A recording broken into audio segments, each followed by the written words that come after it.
siang kakak-kakak dan teman-teman Klementres semua. Bagaimana nih kabarnya hari ini? Semoga selalu dalam keadaan baik ya. Perkenalkan, aku Thea dari KMK 2021 sebagai Master of Ceremony. Dan pada kesempatan kali ini, aku mau mengucapkan selamat datang di Let's Meet KMK FTPUB 2022. Acara Let's Meet sendiri merupakan acara tahunan KMK yang diselenggarakan oleh Bidang 3 untuk meningkatkan kesadaran anggota-anggota KMK akan keuangan. Nah, sebelum memasuki inti acara kita di hari ini, teman-teman yang tidak terkendala kamera bisa mengaktifkan kamera dan menggunakan virtual background yang telah disediakan oleh panitia. Jangan lupa pula untuk teman-teman menggunakan format nama Zoom, yaitu angkatan_nama panggilan. Teman-teman juga boleh banget nih hari ini untuk bikin Instagram Story, WhatsApp Story, atau media sosial lainnya dan tag ke KMK FTPUB. Jangan lupa juga untuk teman-teman menyimak materi kita di hari ini karena akan ada games yang berhubungan dengan materi dan hadiahnya berupa uang nih teman-teman. Oke, pada tahun ini kita sudah kedatangan salah satu pembicara kita yang kece yang juga merupakan anggota Klementers. Melalui pembicara kita yang kece hari ini, kita akan belajar mengenai investasi, yang mana investasi saat ini sedang marak dikenal sebagai salah satu cara pengelolaan uang yang baik. Nah, bagi Klementers yang mungkin masih bingung mau investasi bagaimana, hari ini adalah kesempatan yang baik untuk kalian semua mengenal dan melepas keraguan terhadap investasi. Oke, kalau gitu sebelum kita mulai acara kita di siang hari ini, ada baiknya kita berdoa terlebih dahulu untuk memohon kelancaran. Doa akan dipimpin oleh Kak Gebi. Kepada Kak Gebi, waktu dan layar kami persilahkan.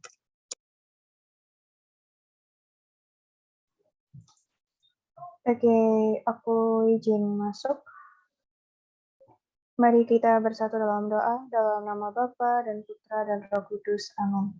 Bapa yang Maha Kasih, Tuhan kami Yesus Kristus, puji syukur kami aturkan kehadirat-Mu atas berkat yang telah Engkau berikan sehingga kami bisa berkumpul bersama hari ini. Kiranya Tuhan selalu hadir di tengah-tengah kami dan menyertai acara Let's Meet siang ini, agar dapat berjalan dengan baik seturut dengan kehendak-Mu. Semua ini kami serahkan kepadamu dengan pengataan Kristus Tuhan kami. Santo Clemens doakanlah kami. Amin. Dalam nama Bapa dan Putra dan Roh Kudus. Amin.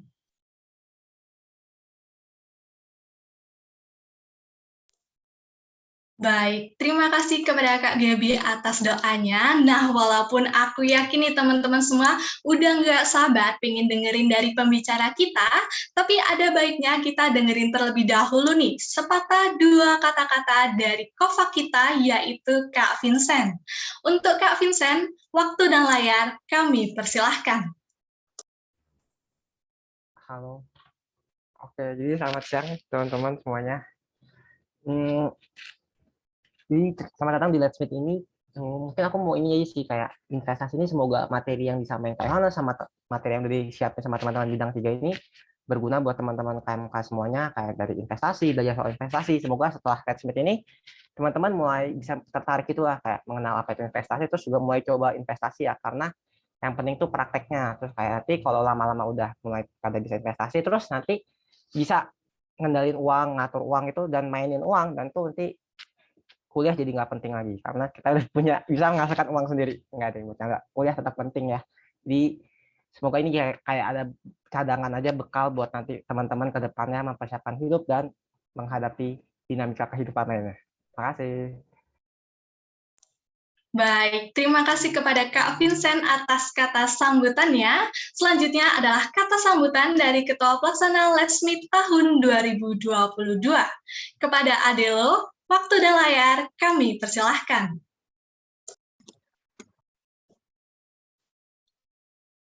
Baik, terima kasih kepada MC atas waktu dan kesempatan yang telah diberikan. Halo semuanya, selamat siang.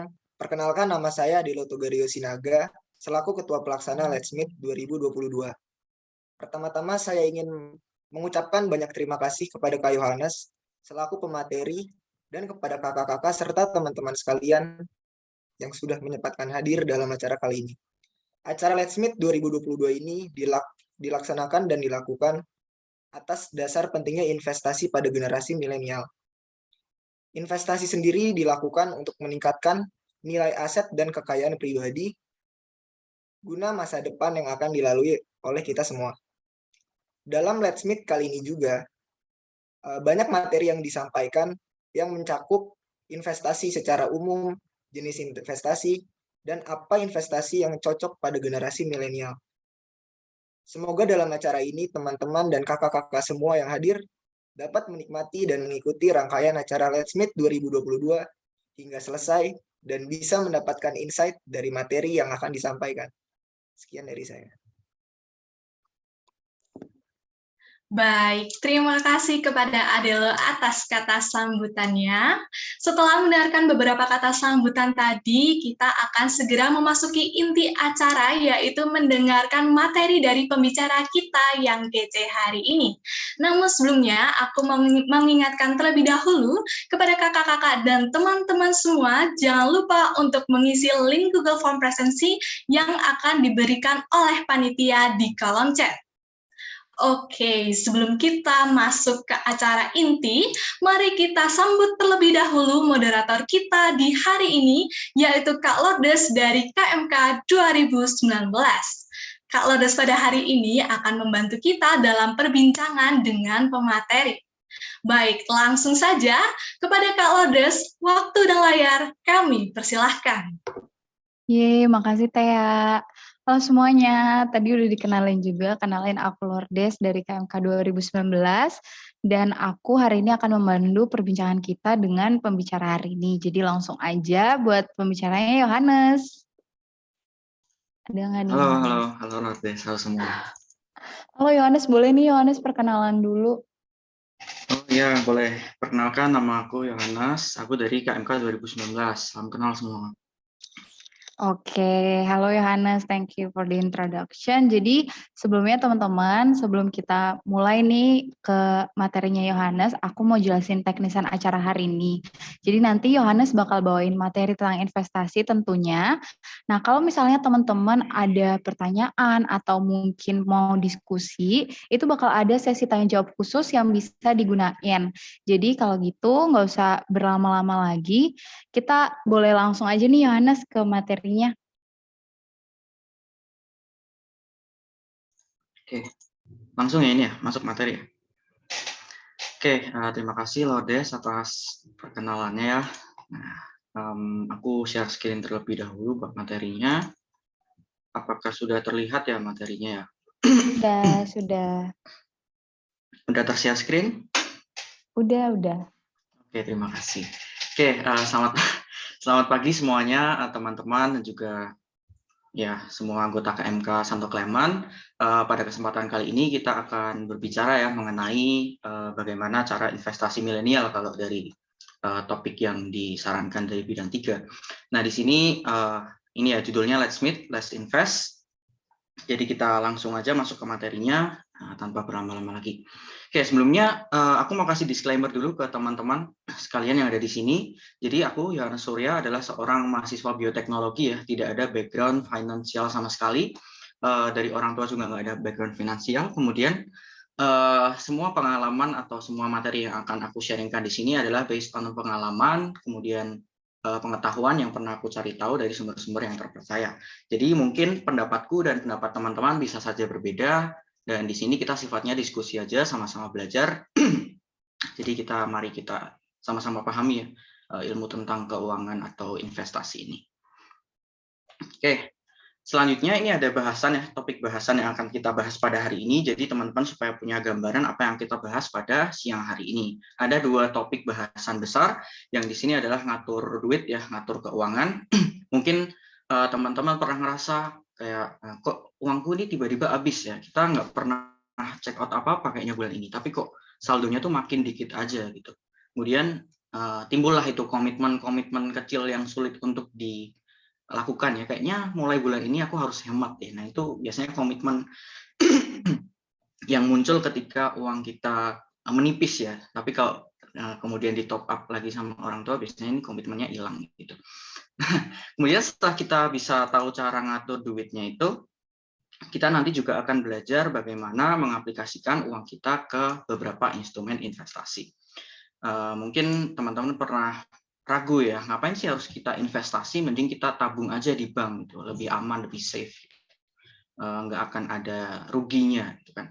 Kemudian mungkin takut juga mulai investasi, takut ketipu sama waktu itu ada kasus afiliator dan sebagainya.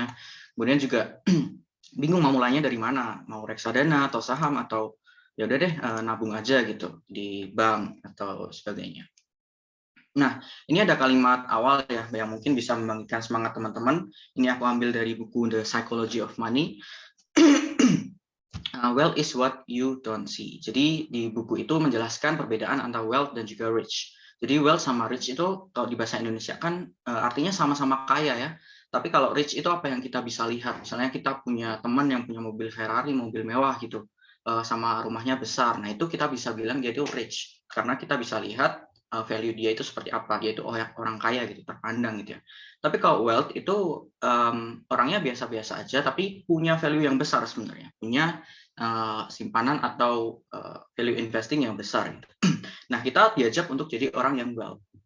Itu ya, ini ada spending money to show people how much money you have is the fastest way to have less money. Jadi jangan beli gengsi, tapi beli fungsi ya. Kalau kita mau beli barang gitu. Nah, terus gimana cara ngatur duitnya supaya kita bisa mencapai keuangan yang sehat gitu ya. Nah, ini aku akan share beberapa tips yang aku lakukan ya selama kurang lebih aku belajar tentang mengelola keuangan 2 tahun lebih dikit dari mulai pandemi awal dulu ya. Oke, yang pertama ada kita catat pemasukan dan juga pengeluarannya. Nah, ini fungsinya apa sih? Yang pertama bisa buat kita sadar tentang kondisi keuangan kita. Apakah kondisi keuangan kita sekarang tuh saatnya untuk saving atau kita masih bisa buat alokasi untuk hobi, senang-senang dan lain-lain ya. Yang pertama bisa buat kita sadar tentang kondisi keuangan kita. Nah, kondisi seperti apa yang kita inginkan? Ya ini uang masuk harus lebih besar daripada uang keluar. Karena apa? Karena kalau uang keluarnya itu lebih besar, berarti artinya kita punya utang ya. Kalau pemasukan kita lebih dikit daripada pengeluaran, artinya kita harus utang. Dan itu harus dihindari karena bisa membuat keuangan kita nggak sehat.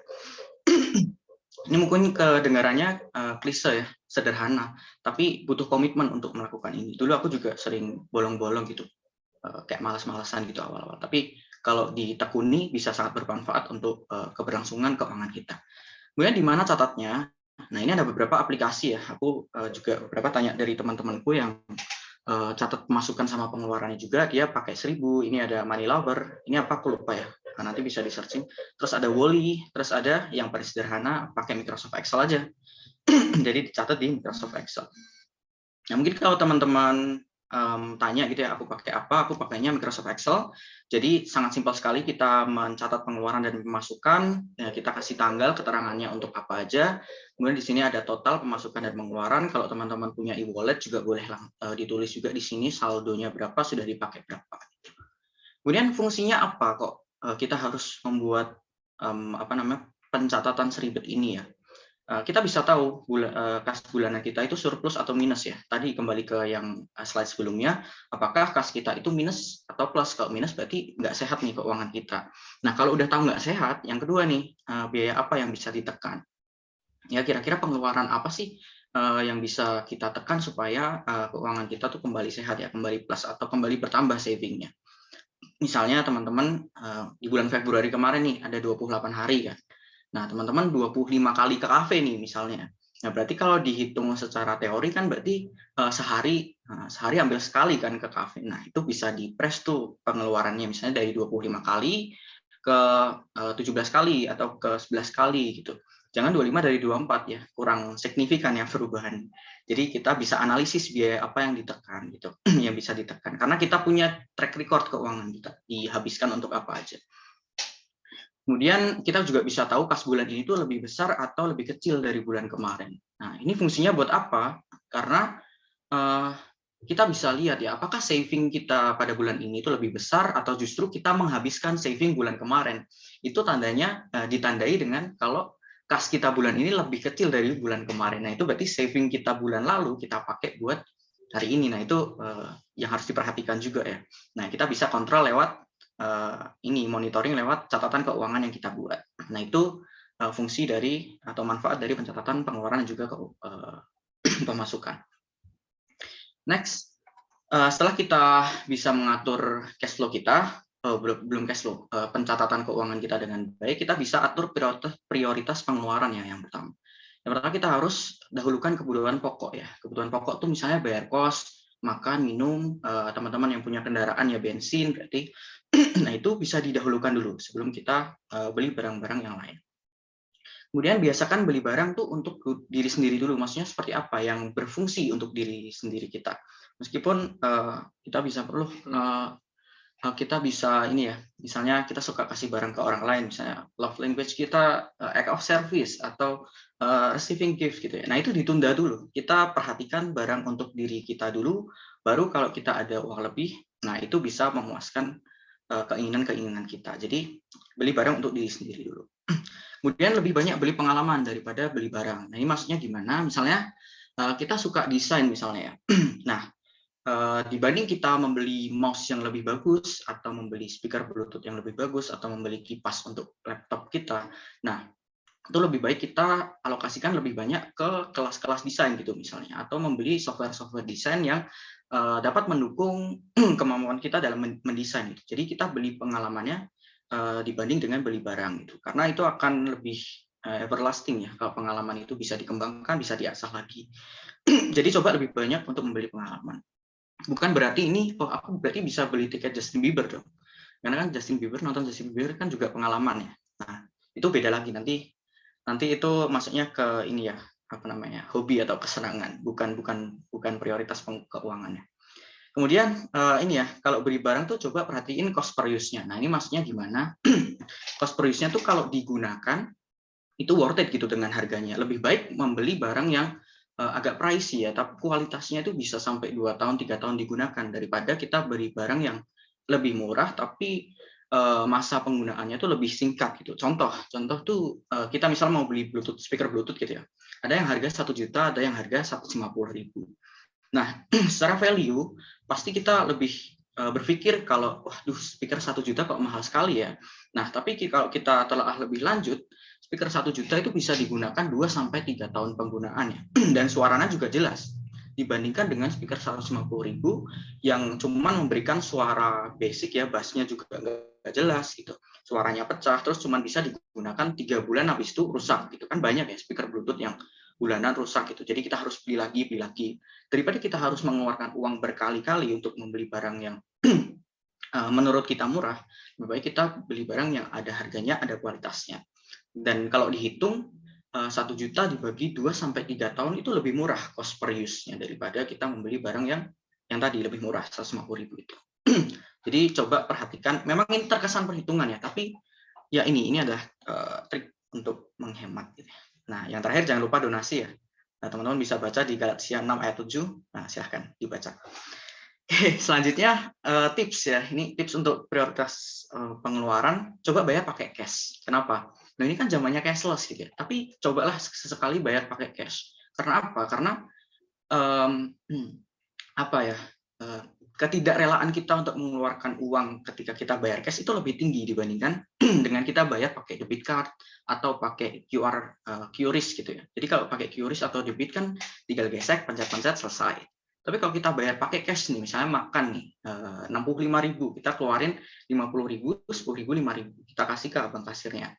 Nah, ini ketika kita ngasih tuh ada sense, aduh kok mahal banget ya, saya makan ya 65.000 nih. Kayaknya besok aku harus hemat nih.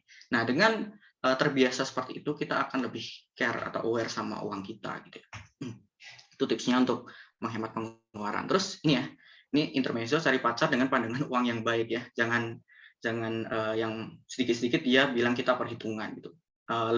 Lebih ke cari pasangan itu yang punya pandangan uang yang sama gitu ya. Loh, aku cuma minta beliin kamu es krim kon 8.000 di Mixu kok kamu perhitungan banget. Nah, itu biasanya ini ya. Ya cuma 8.000, tapi kalau kita saving 8.000 untuk beberapa kali kan lumayan. Nah, jangan cari yang perhitungan, cari yang pandangan uangnya itu sama. Oke. Next ada 50-30-20 principle atau the balance money formula. Nah, ini mungkin teman-teman sudah sering dengar ya alokasi seperti ini. Jadi kalau kita dapat pemasukan per bulan misalnya dari orang tua gitu ya, berapa lah misalnya berapa ya jumlah uang tertentu. Nah, kita langsung bagi ke 50, 30, 20 ini. 50 itu untuk kebutuhan dasar, kemudian 30 itu untuk saving atau dan juga investasi, dan 20 itu untuk kesenangan atau hobi. Nah, ini bisa adjustable ya. Jadi teman-teman bisa atur sendiri. Nah, yang fix itu ini ya, kebutuhan dasar tuh kalau bisa jangan lebih dari 50%. Atau kalau teman-teman mau lebih dikit ya jangan jauh-jauh lah dari 50% ini. Yang bisa di-adjust adalah ini. Teman-teman bisa tukar. Ya, yang 30 bisa kesenangan hobinya, kemudian savingnya bisa yang 20%. Tapi seiring berjalannya waktu pasti nanti teman-teman bisa mencapai lebih ke savingnya ya. Semakin sadar tentunya ya kalau semakin lama. Dulu aku juga yang 20 itu saving dan investasinya, kemudian kesenangannya yang 30. Tapi sekarang sudah mulai lebih besar yang saving, jadi kesenangannya dikurangi karena mindset untuk investasi adalah menunda kesenangan sekarang untuk kesenangan yang lebih bahagia di esok hari gitu ya. Nah itu, jadi kalau misalnya ada teman-teman yang ngajak ke air terjun atau Jatim Park gitu ya, nah itu aku sering menolak ya, berarti 20%ku tuh udah mau menipis tuh. Nah itu alasannya ya. Oke, kemudian cari sumber pemasukan. Setelah kita tadi tahu prioritas keuangan, prioritas pengeluaran, kita cari sumber pemasukan. Nah, sumber pemasukannya ini dari mana aja? Karena kita mahasiswa ya. Aku coba bahas dari kemungkinan-kemungkinan yang terjadi. Yang pertama, kita bisa buka bisnis sendiri ya. Banyak yang sudah melakukan bisnis. Kemarin banyak teman-teman dari ITP yang berbisnis juga ya. Ada yang jualan makanan macam-macam itu. Itu adalah salah satu cara untuk mencari sumber pemasukan. Kemudian juga dari part-time. Part-time itu bisa teman-teman bisa jadi barista, bisa jadi graphic design part-timer gitu ya. Banyaklah kesempatan yang bisa diambil dari part-time ini. Kemudian juga bisa dari asisten praktikum nih. Nah, ini yang kemungkinan paling besar sih. Jadi mumpung ini offline juga ya, kemungkinan honornya juga lebih besar gitu. Nah, tapi yang paling penting dari asisten praktikum tuh pengalamannya ya, teman-teman. Pengalamannya. Ya, selain ya itu kita bisa dimanfaatkan juga kesempatan jadi asisten praktikum. Kemudian tidak bisa dipungkiri juga kita masih mendapat masukan dari orang tua. Itu adalah sumber-sumber pemasukan. Kemudian ada tips lagi, banyak penghasilan bukan berarti banyak pengeluaran. Maksudnya gimana? Dengan pengeluaran yang sekarang, kalau misalnya nanti puji Tuhan teman-teman dapat tambahan penghasilan, jangan berpikir untuk menambah pengeluaran juga. Karena biasanya kalau ada uang segar nih, biasanya kita dapat uang dari kerjaan kita misalnya. Nah, itu biasanya cenderung untuk wah ini ada uang tambahan nih, enaknya buat beli apa ya. Nah, itu diganti. Jadi kalau ada uang masuk, enaknya nih ditaruh mana ya. Nah, itu enaknya ditaruh mana. Ditaruh mana itu maksudnya investasi apa yang mau dimasuki dengan uang itu gitu. Jadi mindsetnya coba diubah. Kemudian bedakan gaji dan juga penghasilan gitu ya. Jadi gaji itu adalah bagian dari penghasilan. Jadi penghasilan tuh nggak cuma gaji. Ada bisa dari sampingan, ada dari usaha atau bisnis gitu ya.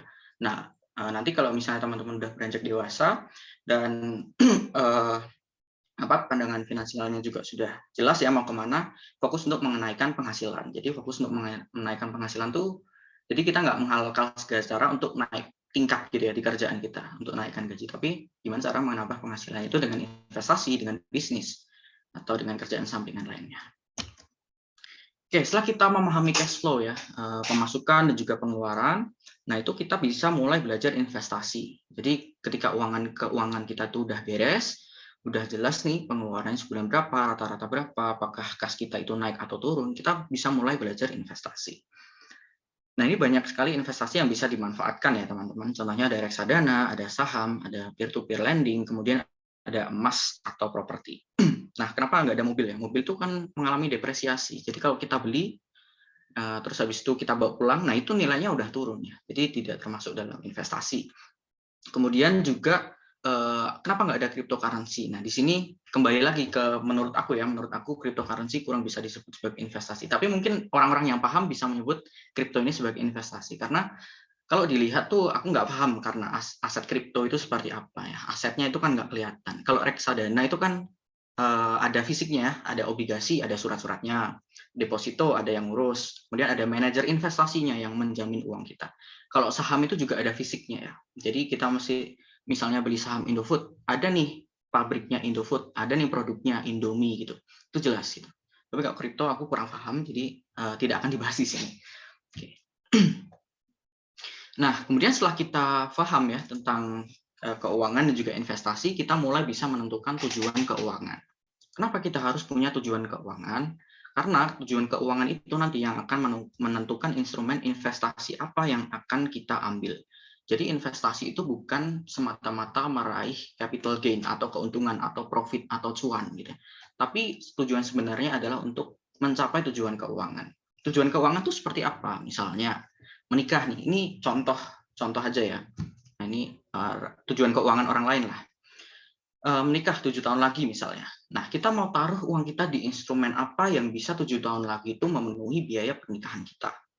Misalnya, kita taruh di reksadana RDPT, reksadana pendapatan tetap yang isinya obligasi, dia bisa memberikan return sedang, resikonya juga sedang. Juga beberapa di reksadana campuran misalnya. Nah, kalau teman-teman belum paham, nggak apa-apa, nanti akan dijelaskan.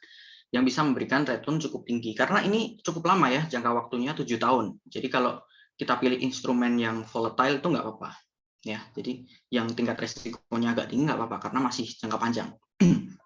Tapi kalau tujuan kita udah kuliah S2 misalnya, setahun lagi, nah hindari instrumen-instrumen investasi yang resikonya tinggi, misalnya reksadana saham atau saham individual gitu, reksadana campuran agresif gitu. Nah itu harus dihindari. Karena apa? Karena ini cukup pendek, sangat-sangat pendek. Jadi kalau bisa taruh di RDPU misalnya, reksadana pasar uang. Nah itu yang bisa memberikan fixed profit ya. Jadi pasti untung kalau taruh di reksadana pasar uang gitu. Resikonya sangat-sangat rendah, tidak akan rugi, dan kita kalau ambil setahun lagi pasti ada profitnya. Tapi kalau kita ambil yang resikonya tinggi, setahun lagi turun, nah itu nggak bisa diapa-apain tuh. Ya, jadi kesalahan itu. Jadi tujuan keuangan ini menentukan instrumen investasi apa yang akan kita masuki. Nah ini ada seduction of pessimism. Ini juga dari The Psychology of Money.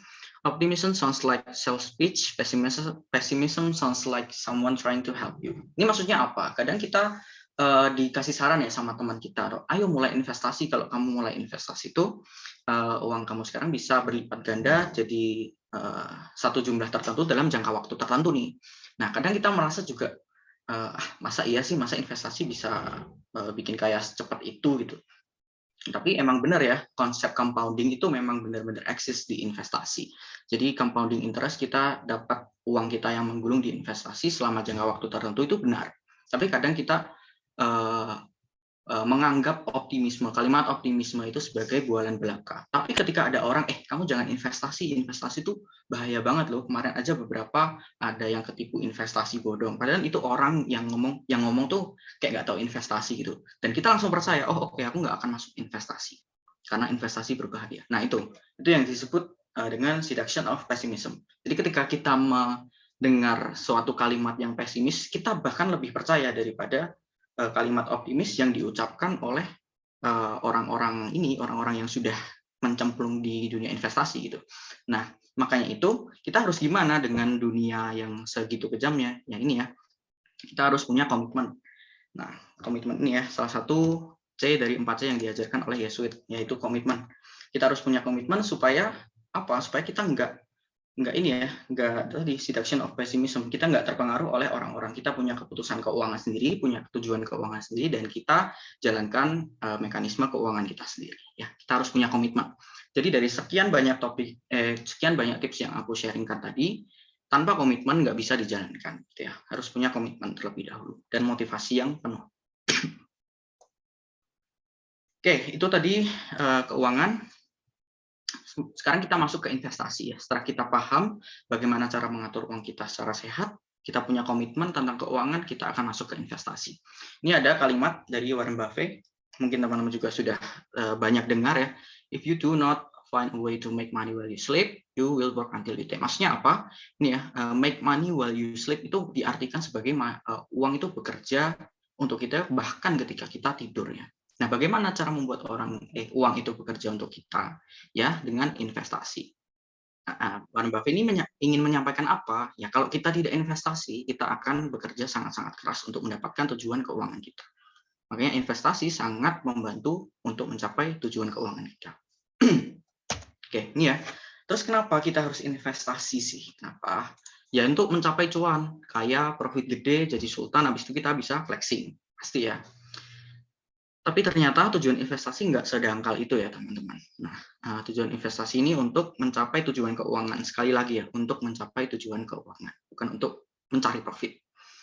Nah, kemudian kebahagiaan lah. Katanya kebahagiaan tidak bisa dibeli oleh uang. Nah, ini kebahagiaan yang dimaksud adalah ketika kita bisa mencukupi semua kebutuhan. Kita bisa melihat orang tua kita di masa tua nanti bahagia. Kita bisa melihat pasangan kita nanti hidup tenang bersama kita, semuanya itu bisa terpenuhi. Nah, itu adalah kebahagiaan paling mujarab dalam hidup kita ya. Jadi semuanya bisa terpenuhi. Itu untuk mencapai kebahagiaan, dan ini teoritis ya, tidak tergerus oleh inflasi. Pasti teman-teman juga tahu ya inflasi itu apa. Mungkin uang 5.000 tahun ini dan tahun 2026 itu ya tetap 5.000, tapi value-nya itu beda. Ya karena adanya inflasi itu. Oke.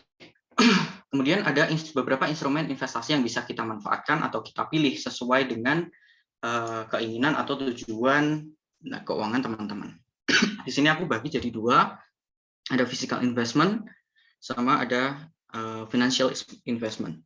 Nah ini physical itu contohnya apa? Ada properti, ada emas, terus ada karya. Karya itu bisa lukisan, bisa musik, bisa puisi yang bisa diperjualbelikan. Kemudian ada financial investment yang akan kita bahas setelah ini ya. Nah, contohnya apa? Ada reksadana, obligasi, sukuk, deposito, saham, dan peer-to-peer. Sebenarnya obligasi, sukuk, deposito, saham ini bisa masuk ke reksadana ya. Tapi di saham ini nanti ada dibedakan tersendiri, saham individual yang kita harus analisis sendiri, kita beli sendiri gitu, atas keinginan kita sendiri. Kemudian ada P2P lending, itu kita mengutangi orang ya.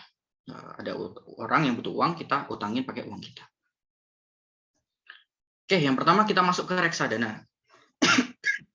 Nah, di reksadana ini sangat cocok buat pemula karena habis kita deposit uangnya, kita bisa tinggal tidur. Ya. Kita akan lihat, kita akan memahami dengan cara ini ya. Nah, ini aku dapetin dari seorang financial trainer namanya Litwina Hananto. Dia pernah sharing di YouTube-nya Radit ya. Nah, ini menurutku ilustrasi reksadana yang paling mudah untuk dipahami gitu. Nah, coba aku sharingkan ke teman-teman ya. Jadi ini ada pasar ya. Bayangkan ada sebuah pasar buah, pasar induk buah yang jual semua jenis buah ada di situ. Ada jual nanas, mangga, jambu, jeruk, dan lain-lain. Nah, bandingkan juga ilustrasi itu untuk mengilustrasikan namanya bursa efek. Bursa itu sama dengan pasar. Ya, jadi ada bursa buah, berarti pasar buah. Kalau bursa efek ya berarti pasar efek. Efek itu ya surat-surat, kemudian saham, kemudian instrumen-instrumen investasi yang lain itu namanya efek. Nah, kembali ke pasar buah tadi. Kalau kita ke pasar buah mau beli jambu air misalnya, jambu air setengah biji gitu, kan nggak boleh. Mau beli mangga 1/8 biji juga nggak boleh kan. Mau beli bengkoang setengah biji juga nggak boleh. Nah, gimana untuk bisa membeli atau memenuhi keinginan kita membeli percilan-percilan buah itu? Ya kita ke tukang rujak. Ya. Tukang rujak itu kan punya formula tersendiri untuk meracik buah-buahan dengan potongan tertentu dengan sambal rujaknya juga. Nah, bayangkan tukang rujak ini sebagai manajer investasi. Ya, jadi di reksadana itu kita dibantu oleh manajer investasi yang menghimpun uang-uang dari masyarakat untuk nantinya dibelikan instrumen investasi tertentu, gitu ya. Jadi kita kalau mau reksadana artinya kita memasrahkan uang kita ke manajer investasi. Jadi ada orang nih namanya manajer investasi, dia akan mengaturkan uang kita nanti untuk masuk ke instrumen-instrumen investasi tertentu, misalnya ke obligasi. Kita pasrahkan ke manajer investasi, dibelikan sama dia obligasi. Ya, dia yang analisis, dia yang beli, dia yang ngatur. Jadi setelah deposit, kita nggak usah perlu memantau, kita nggak usah perlu lihat perkembangan pasar, nanti akan diaturkan oleh manajer investasi. Itu adalah reksadana. Ya, jadi kita pasrahkan uang kita ke manajer investasi, dia yang akan meracikkan instrumen investasi untuk kita. Kita tinggal pilih resikonya aja. Mau resiko sedang, rendah, atau tinggi. Manajer investasi yang akan mengaturkan kemana aja uang-uangnya akan diploting. Gitu ya. Oke. Oke, kita harus cepat ya. Nah, ini dia nih. Bentar. Nah, ini. Ada 4 jenis reksadana yang biasanya dikenal ya. Ada RDPU, RDPT, reksadana saham, dan reksadana campuran. RDPU ini reksadana pasar uang. Isinya adalah deposito bank atau obligasi yang kurang dari setahun ya. obligasi itu surat utang, surat berharga negara yang akan jatuh tempo kurang dari setahun. Nah, itu masuknya bisa masuk ke RDPU. Nah, ini cocok untuk jangka pendek, fix profit ya. Jadi nggak akan rugi kalau teman-teman masuk ke RDPU. Kemudian ada RDPT, reksadana pendapatan tetap. Nah, ini isinya obligasi, surat utang yang jangka panjang. Nah, ini bisa memberikan return yang lebih tinggi dari RDPU, cuma resikonya juga lebih tinggi. Itu kemudian ada reksadana saham, resikonya sangat tinggi, tapi return yang diberikan juga tinggi gitu ya. Nah, reksadana campuran ini adalah campuran dari ketiga jenis reksadana tadi. Makanya di reksadana campuran ini sebenarnya ada campuran konservatif, moderat, dan juga agresif. Kalau misalnya konservatif berarti bisa aja alokasi pasar uangnya itu lebih besar. Kalau misalnya moderat berarti yang ini lebih besar ya alokasinya RDPT. Sebenarnya kalau yang agresif biasanya reksadana saham yang lebih besar. Itu teman-teman tergantung tadi tujuan keuangannya apa, baru tentukan mau masuk di reksadana yang mana. Terus belinya di mana sih kalau mau beli reksadana ya? Sebenarnya ada 3 cara, melalui kantor manajer investasi, bank, atau online. Tapi sekarang semuanya serba online, mending online. Kalau ditanya aku pakai apa, aku pakai Bibit ya. Ya, aku terangkan. Oke, di sini kalau teman-teman pakai Bibit itu sangat mudah pendaftarannya. Teman-teman cukup masukin data diri teman-teman aja, kemudian verifikasinya cukup pakai KTP sama foto diri sambil pegang KTP ya. Jadi foto KTP aja sama pegang KTP selfie gitu. Kemudian nanti akan dapat email verifikasi dan teman-teman siap untuk membuka rekening di Bibit. Setelah buka rekening di Bibit, nanti tampilannya akan seperti ini ya kurang lebih ya. Jadi ada portofolio, nabung rutin, sama referral. Nah, portofolio nih, ada istilah baru kan, portofolio itu apa? Nah, ini aku coba terangin. Portofolio itu adalah sekumpulan instrumen investasi dalam satu tujuan keuangan tertentu. Nanti kalau misalnya teman-teman udah rajin berinvestasi, terus ngumpul ke circle investasi kalian, terus ditanya, porto di reksadana kamu tuh ada berapa? Jawab, kalau di sini misalnya ada 2, ada portofolio pernikahan dan ada portofolio dana pensiun. Nah, itu jawabnya. Terus kalau teman kalian tanya lagi, kalau di portofolio pernikahan isinya apa aja? Nah, isinya apa aja baru kita ke pengertian ini, kumpulan instrumen investasi dalam satu tujuan keuangan. Kalau ditanya isinya apa aja, berarti sebutin, oh di portofolio pernikahanku aku taruh di reksadana pendapatan tetap sama agak banyak di reksadana campuran yang agresif sih gitu. Karena jangkanya masih panjang. Nah, gitu ya. Pengertian dari portofolio ini adalah kumpulan instrumen investasi. Biasanya dikasih judul tertentu sih. Terus ini nabung rutin, dia ada fitur nabung rutinnya ya teman-teman di Bibit ini. Jadi auto debit, teman-teman tinggal set masukin rekening sama banknya teman-teman di Bibit ini, dan tentukan tanggal kapan teman-teman mau nabung. Nah, itu secara otomatis Bibit akan memasukkan uang teman-teman ke Bibit secara auto debit gitu ya, setiap tanggal yang teman-teman pilih. Nah, ini sangat-sangat aman karena Bibit ini sudah diawasi oleh OJK. Oke, selanjutnya ada referral. Nah, ini bisa teman-teman pakai, bisa enggak ya. Nah, jadi kalau teman-teman bisa mau daftar, bisa pakai kode ini. Kayaknya kita sama-sama untung deh. Jadi akhirnya investasinya. Kalau teman mau pakai, silahkan, enggak juga nggak apa-apa. Oke, lanjut. Ini ada, ini ya, kalau teman-teman daftar nanti ada beberapa pertanyaan yang akan menentukan profil resiko teman-teman. Jadi profil resiko ini adalah toleransi seseorang terhadap resiko yang mungkin muncul. Jadi seberapa tahan teman-teman terhadap minus ya, minus dari investasi. Semakin tinggi berarti nanti semakin agresif gitu ya. Jadi ada 3 profil resiko, konservatif, moderat, sama agresif. Nah, teman-teman nanti akan ditentukan oleh Bibit ini berdasarkan pertanyaan-pertanyaan di awal. Nah, ini ya produk-produknya. Bisa dilihat ada pasar uang, obligasi seperti yang aku terangin tadi. Ini syariah, menurut hukum syariah, aku nggak kurang paham ya. Kemudian lainnya ini maksudnya campuran. Kalau teman-teman masuk ke sini nanti isinya reksadana campuran. Nah, ini teman-teman bisa lihat kalau kita klik ya. Pasar uang, terus ada beberapa manajer investasi yang bisa teman-teman pilih, sudah difilter oleh Bibit dari yang paling bagus ya. Di atas ini paling bagus, ya, yang teman-teman bisa pilih. Nah, kemudian kita belajar buat analisis sedikit ya, cara mengetahui ininya, baik atau enggak. Misalnya kita pilih lainnya.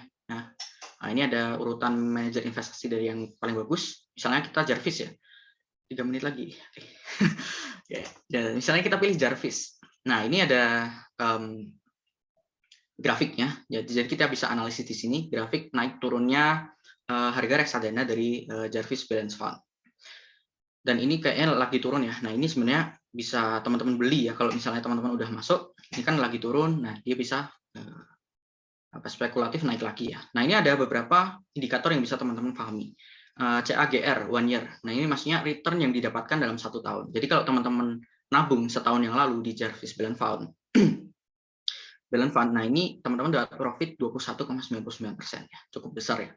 Karena emang ini campuran di mana aset sahamnya itu sangat besar. Nah, terus ini ada kemungkinan kerugian yang didapatkan dalam setahun adalah 15,02%. Terus ada expense ratio. Kalau teman-teman bisa baca ini namanya expense ratio adalah uang yang digunakan oleh manajer investasi untuk mengelola reksadana Jarvis Balance Fund ini. Jadi bisa dilogika semakin rendah expense ratio, maka akan semakin bagus suatu reksadana. Karena semakin bagus manajer investasinya dalam mengelola reksadana. Terus ini ada total AUM. Nah, ini adalah dana yang terkumpul, ya. Dana dari masyarakat. Selain teman-teman kan ada orang-orang lain juga tuh. Nah, yang ngumpul di Jarvis Balance Fund ini adalah 514,26 billion. Kemudian ini jenis reksadananya campuran dan ini profil risikonya atau tingkat risiko sedang. Kalau teman-teman scroll ke bawah Jarvis ini, nah ini ada alokasi asetnya di mana dia ada 71% di saham, 27% di pasar uang, kemudian obligasinya sedikit. Kalau teman-teman masih penasaran, 71% sahamnya tuh ke saham mana aja sih? Nah ini ya, ada Inco, UNTR, dan lain-lain. Oke, next. Kok nggak bisa next?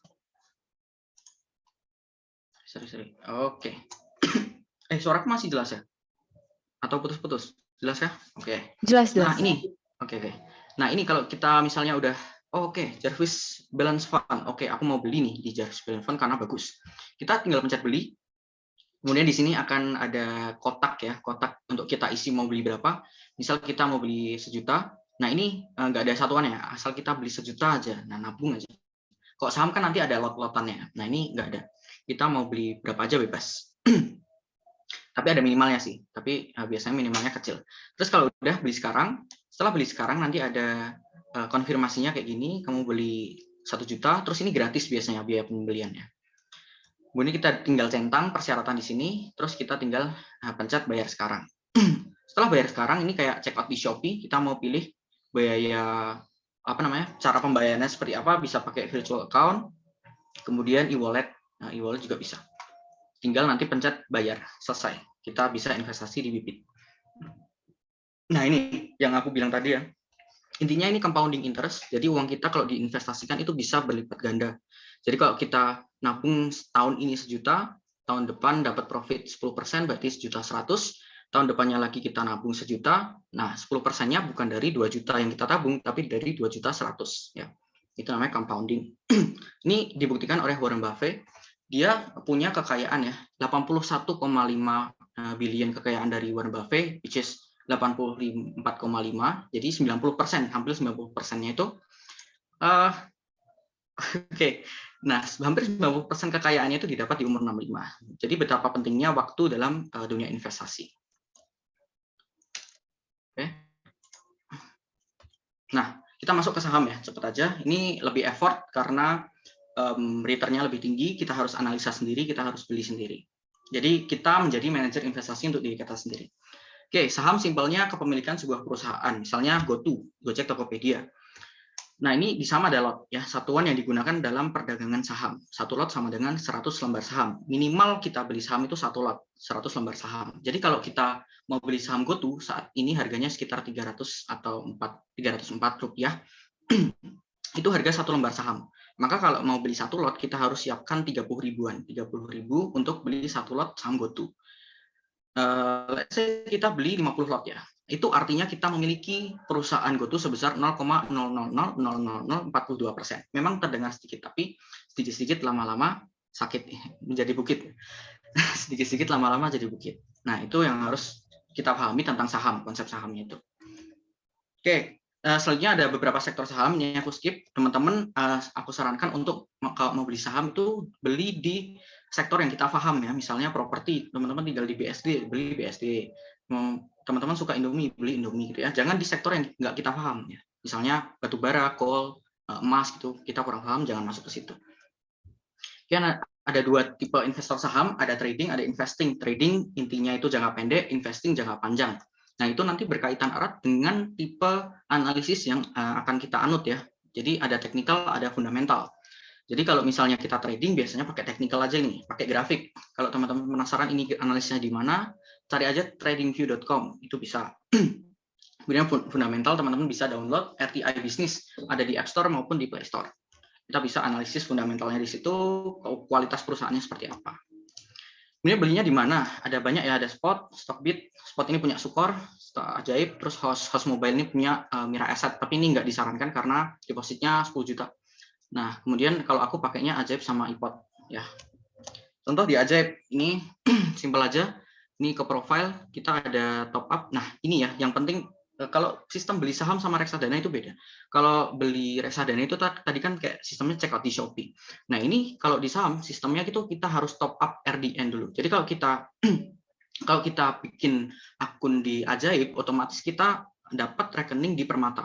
Karena bank kustodiannya Ajaib adalah Permata. Jadi bank partnernya si Ajaib itu Permata. Kita akan dapat nomor rekeningnya.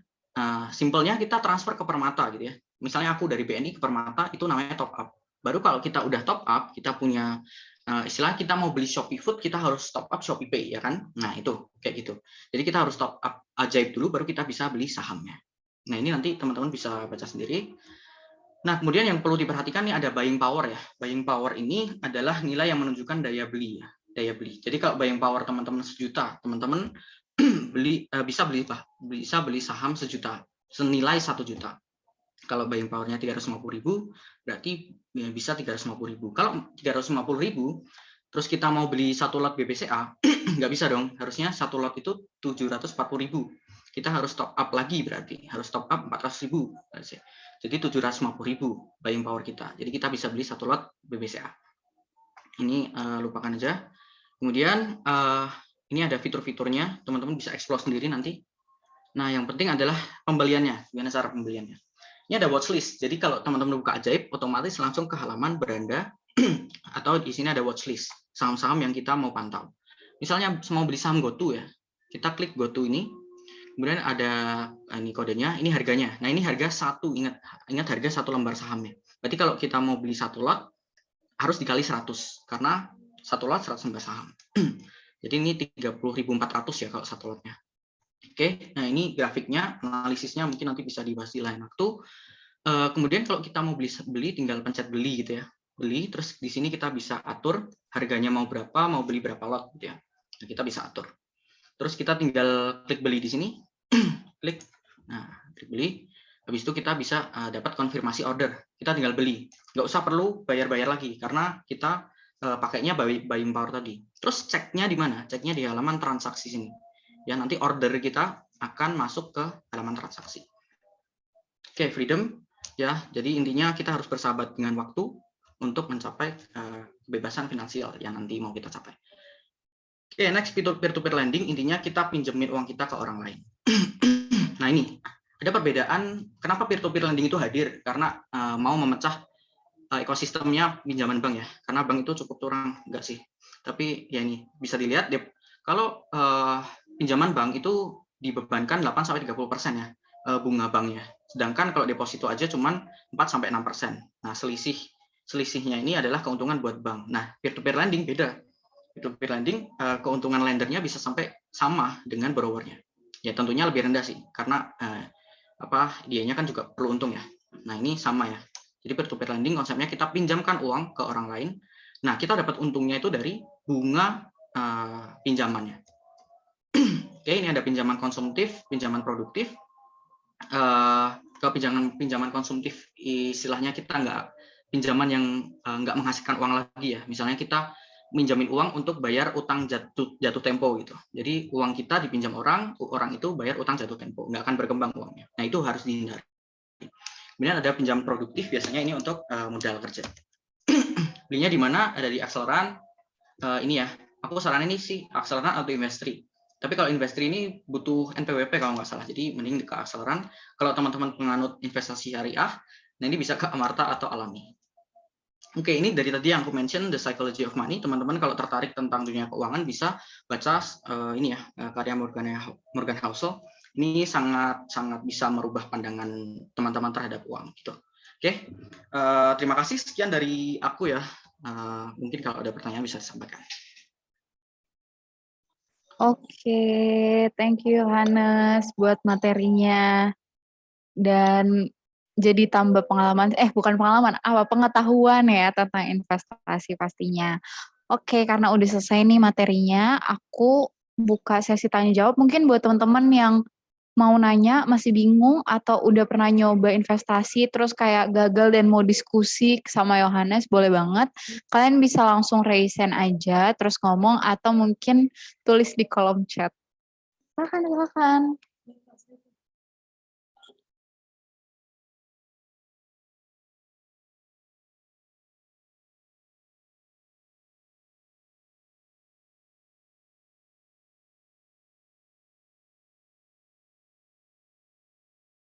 Ayo, ada nggak nih yang mau nanya?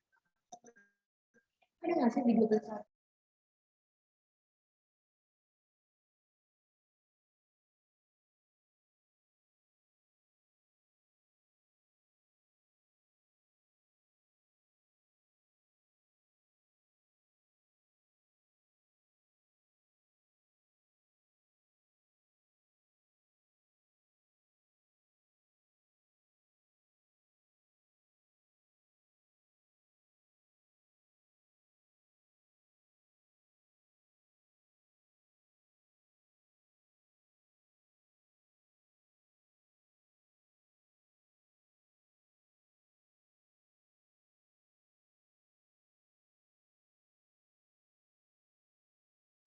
Oh, oke. Tadi Vincent mau nanya ya?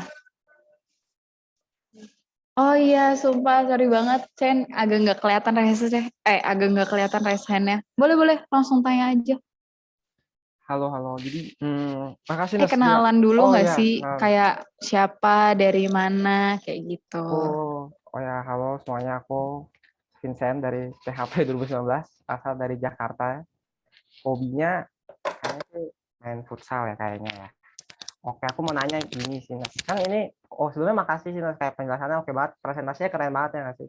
Terus ini sih Pak Mas, kan sekarang tuh zamannya banyak bank digital ya nggak sih? Kayak misalnya Arto, terus sekarang juga Cbank, kalau Bank Neo gitu-gitu yang menawarkan bunga di tabungan banknya itu udah gede banget tuh. Kayak misalkan Cbank tuh 7% tuh setahun. Terus kalau Arto tuh kalau nggak salah ada yang 8% mungkin.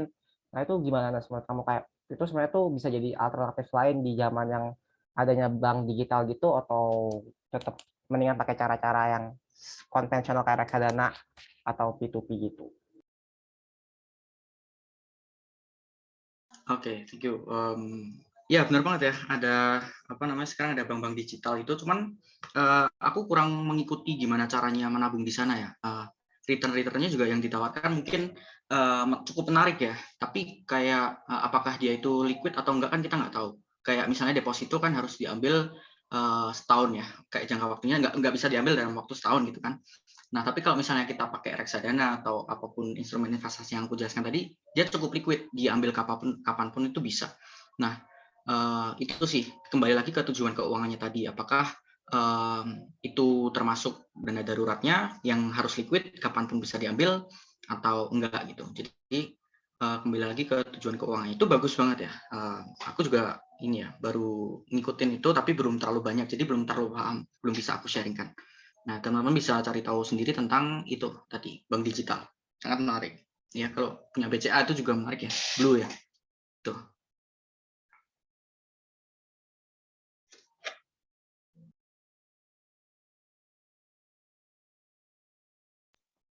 Oke, udah menjawab nih, Chen? Atau ada follow-up question lagi? Nah, mungkin tentang liquid-liquidnya itu sih, Nes. Kayak misalkan kalau reksadana itu kan sebenarnya tuh nggak se-liquid itu ya nggak sih? Kayak ada waktu di mana setelah kita jual reksadana kita itu baru uangnya itu masuk ke rekening kita gitu. Nah, kira-kira tuh jadi gimana? Kalau setahu aku tuh di debit tuh 3 hari, bener nggak sih? Oke. Yang tentang liquid itu ya, maksudnya mungkin aku jelasin dulu liquid itu gimana. Nah, liquid itu seberapa gampang dana itu bisa diambil. Kalau misalnya kita deposito ya, deposito itu kan harus setahun diendapkan uangnya, tidak bisa diambil dalam 1 tahun itu. Gitu. Jadi kurang liquid, bisa dibilang kurang liquid karena kalau tiba-tiba kita butuh uangnya nggak bisa diambil. Beda dengan reksadana. Kalau reksadana kapanpun itu bisa kita ambil, tapi itu tadi ya dengan ketentuan berapa hari kerja. Jadi setelah kita tarik misalnya, jam kerja bursa itu Senin sampai Jumat ya teman-teman. Jadi kalau misalnya kita main saham di hari Sabtu dan Minggu dan tanggal merah itu nggak bisa. Jadi hanya dari Senin sampai Jumat, kemudian jam 9 sampai jam 3 jam kerjanya. Semoga belum berubah ya.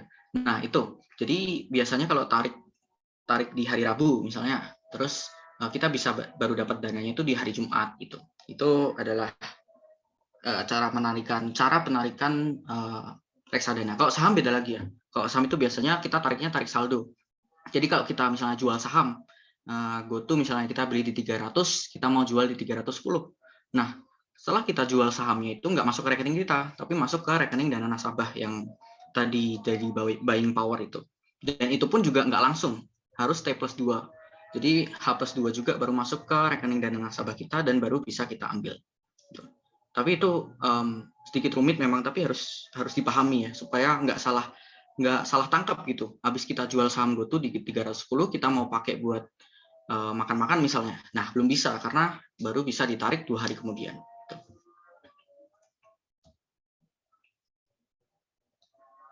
Oke, cukup sih, Des. Oke. Makasih loh, Des. Makasih, Yohanes. Iya, makasih Chen. Makasih Yohanes. Ada juga nih yang mau tanya langsung Kevin Rico. Boleh Kevin on mic, on cam kalau bisa. Oke, halo semuanya. Halo Kak, izin bertanya.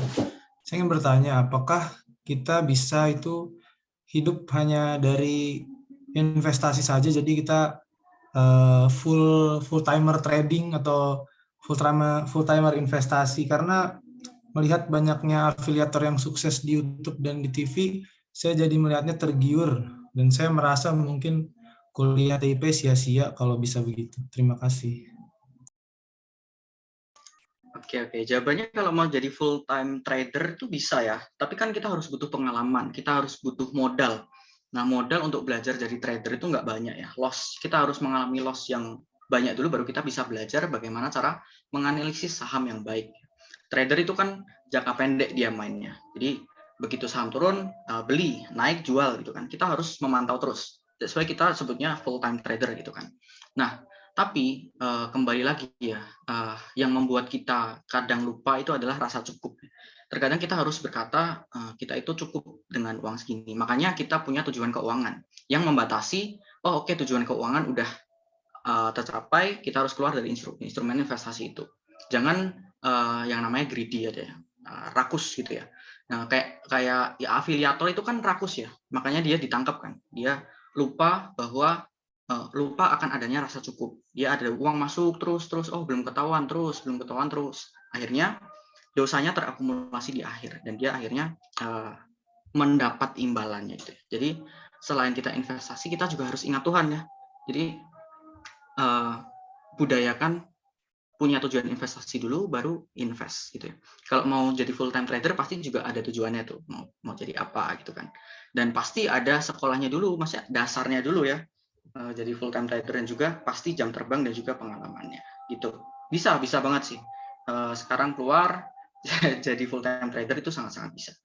Tapi pasti butuh persiapan yang matang dan komitmen yang kuat, karena kalau udah keluar dari kuliah kan ya komitmennya harus kuat ya.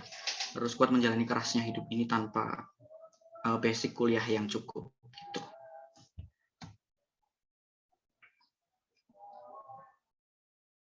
Jadi gimana, masih mau jadi full time trader? Kalau ada kelas yang meyakinkan, saya ingin coba sih Kak, apalagi kelas gratis. Bagus. Itu bagus juga.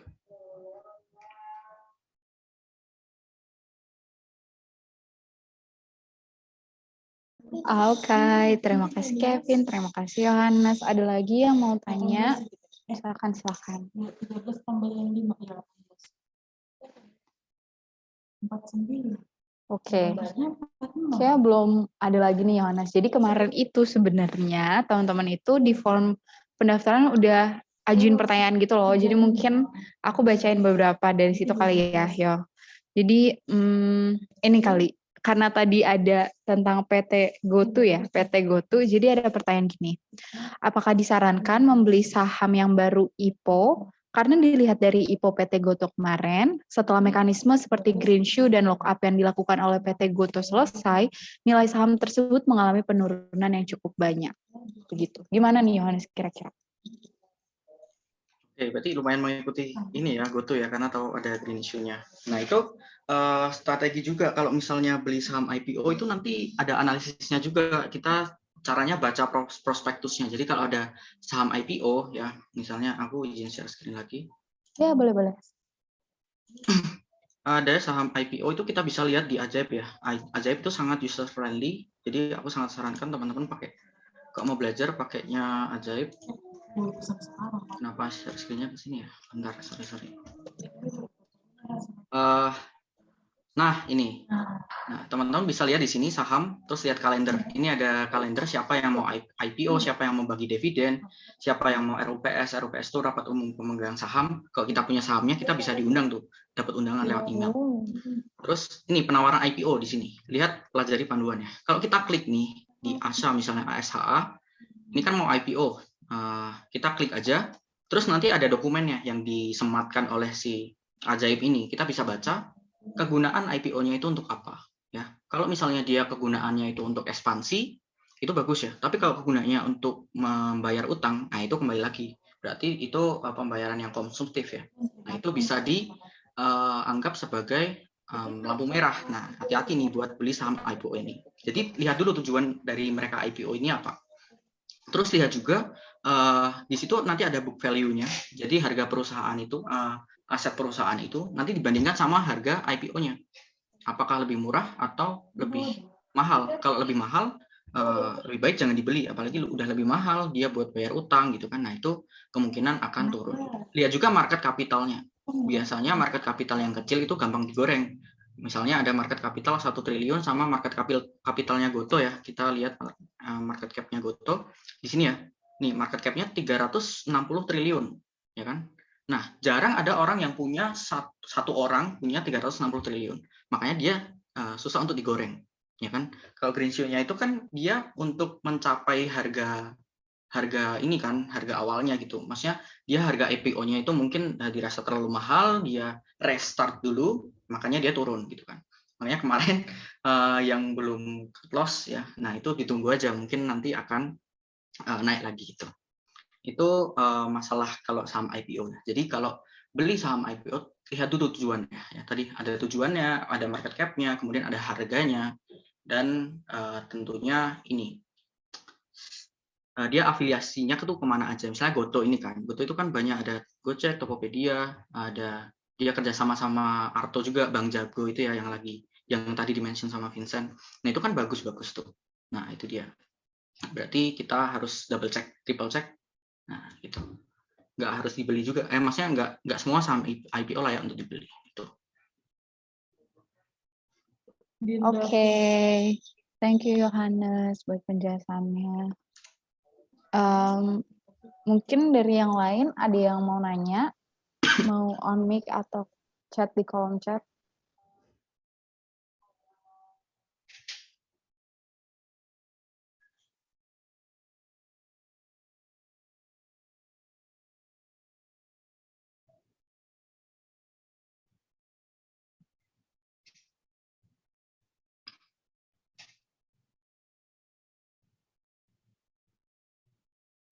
Oke, karena belum ada yang nanya lagi gitu ya, aku tanya lagi kali ya, Yov. Tadi kan udah dijelasin ya tentang investasi bursa, saham, dan lain-lain. Terus perbedaan kayak trader sama saham nggak sih tadi kalau nggak salah? Oh iya, investing. Nah, itu tuh mending kita jadi maksudnya mending investing atau trader gitu. Kayak investor saham atau trader. Oke, yang pertama kalau mau jadi trader atau investor atau trader itu kembali lagi ke tujuan keuangannya, jangka pendek atau jangka panjang. Kalau jangka panjang ya berarti kita misalnya 10 sampai 15 tahun buat dana pensiun ya, misalnya atau 30 tahun gitu.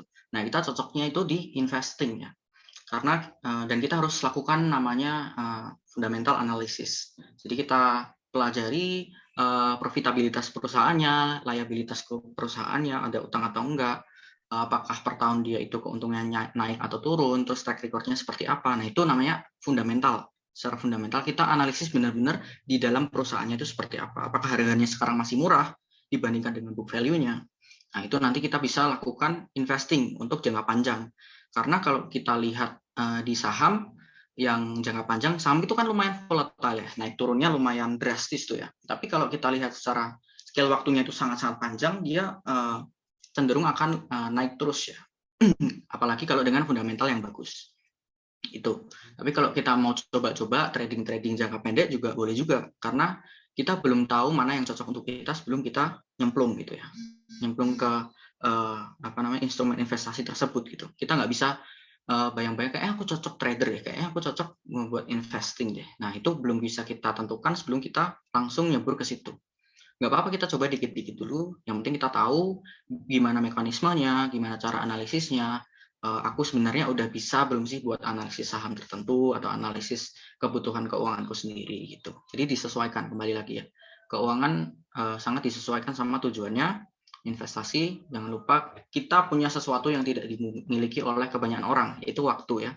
Jadi kita masih punya banyak waktu untuk mempelajari finansial untuk diri kita sendiri.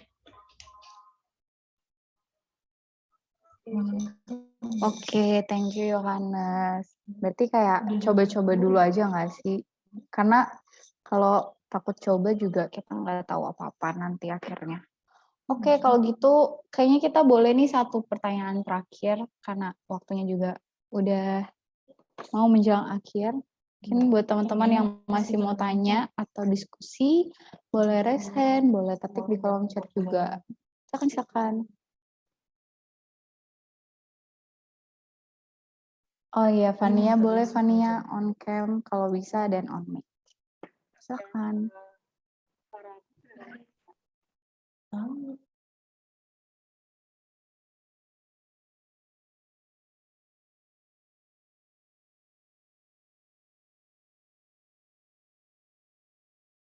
Iya, nggak kedengeran, Fan.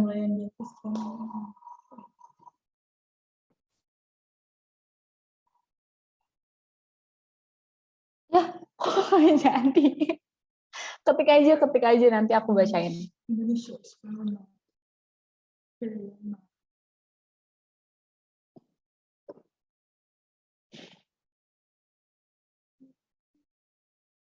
Iya.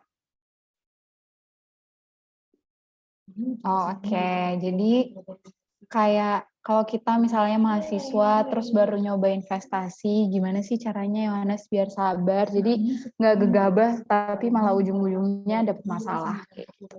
Silakan Yohanes. Apalagi kalau nyoba terus grafiknya turun.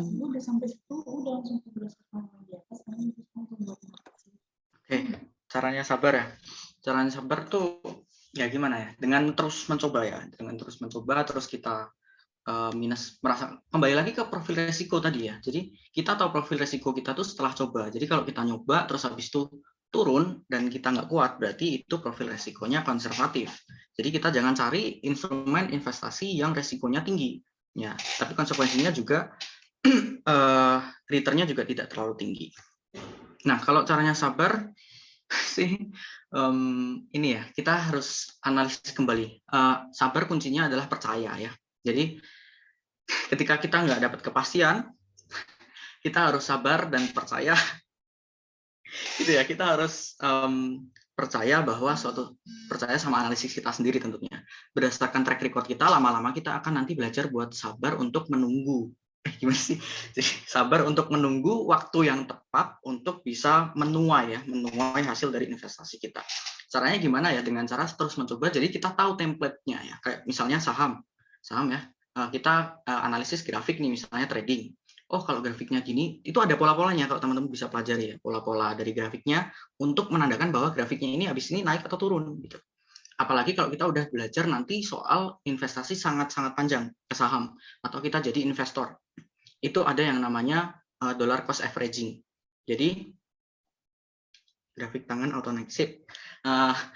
Kalau kita nanti pelajari investasi jangka panjang, misalnya 30 sampai 35 tahun untuk dana pensiun, misalnya kita taruh di saham individual, kita taruh misalnya di saham tertentu dengan fundamental yang sangat baik menurut kita, dan kita akan tahu kita tahu akan ambil 30 tahun mendatang. Supaya kita harus menentukan tujuan investasi awal supaya kita bisa sabar nunggu, ya kan?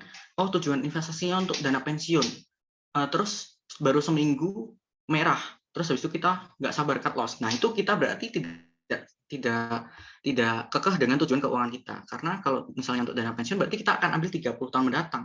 Mau seminggu, sebulan turun nggak apa-apa. Nah, yang aku mention tadi dollar cost averaging adalah ketika saham itu turun kita beli, saham naik kita beli, saham turun lagi kita beli, yang penting kita rutin ya masukin ke situ. Pada akhirnya kita akan mencapai suatu harga rata-rata ya. Jadi kalau kita di atas beli, di bawah beli, nanti kita akan mencapai harga rata-rata. Nah, profit yang kita dapatkan adalah dari harga rata-rata itu ke harga 30 tahun mendatang yang akan naik itu. Jadi kuncinya sabar adalah dengan mengetahui tujuan kita itu sampai di mana gitu ya. Kalau kita tahu tujuan kita itu singkat, makanya kita dari awal harus punya mindset, tujuanku singkat, resiko jangan tinggi-tinggi. Tujuan menengah, resiko sedang bolehlah. Karena kalau misalnya tujuannya singkat, terus habis itu ambil resiko yang tinggi, pasti kita stres ya. Karena setahun misalnya turun, nggak ada waktu lagi buat menambal kerugian itu ya. Jadi itu sih kuncinya sabar dengan terus mencoba, terus juga dengan percaya ya. Oke. Oke, udah menjawab belum nih Fania? Kalau dilihat dari jawabannya, harusnya sih udah menjawab ya. Oke, siap. Kalau gitu pertanyaan dari Fania tadi sekaligus menutup sesi tanya jawab kita hari ini nih. Nah, karena udah selesai materi dan sesi tanya jawabnya, aku bakal ngasih kesimpulan dari sesi Yohanes tadi. Jadi intinya kalau misalnya kita mau mulai investasi, hal pertama yang kita harus lakuin itu adalah peduli dan sadar sama kondisi keuangan kita. Karena gimana pun juga, kita harus punya kondisi keuangan yang sehat. Nah, kalau teman-teman mau mulai investasi, bisa banget dari sekarang. Karena balik lagi, waktu itu merupakan teman investasi. Dan jangan lupa, harus diperhatiin juga nih kira-kira tujuan keuangan kita tuh, harus diperhatiin juga kalau misalnya investasi itu bukan semata-mata supaya kita punya banyak uang dan jadi orang kaya, tapi harus dilihat tujuan keuangan kita itu sebenarnya apa. Oleh karena itu, kalau kita mau milih instrumen investasi, pastiin juga kita pertimbangin tujuan keuangan dan profil resiko kita. Dan yang terakhir nih, kalau ngutip quotes-nya Yohanes, ubah cara pandang kita terhadap uang sebelum uang mengubah cara pandang kita. Gitu. Oke, paling itu aja dari sesi kita hari ini. Sebelum mengakhiri ini, aku mau ngucapin terima kasih kepada Yohanes karena udah mengisi dan memberikan ilmu baru nih tentang investasi kepada teman-teman Clementers. Nah, dari panitia sendiri ada sedikit kenang-kenangan, oleh karena itu mungkin kepada panitia yang bertugas bisa langsung menampilkan sertifikat sebagai tanda terima kasih kepada Yohanes. Nah, kita dokumentasi dulu kali ya, nanti abis ini kita bakal ada dokumentasi lagi sama Yohanes, jadi mungkin teman-teman yang mau touch up dulu bisa siap-siap gitu. Jadi ini kita dokumentasi dulu sama sertifikatnya. Aku hitung ya. 1, 2, 3. Oke. Udah cukup kah dari panitia? Oke, kayaknya udah ya. Kalau gitu, oke, cukup. Thank you. Mungkin bisa di stop share, terus spotlight-nya juga bisa dimatiin supaya kita bisa foto bareng-bareng nih. Oke, mungkin aku serahin ke divisi dokumentasinya aja kali ya buat ngitung. Silahkan.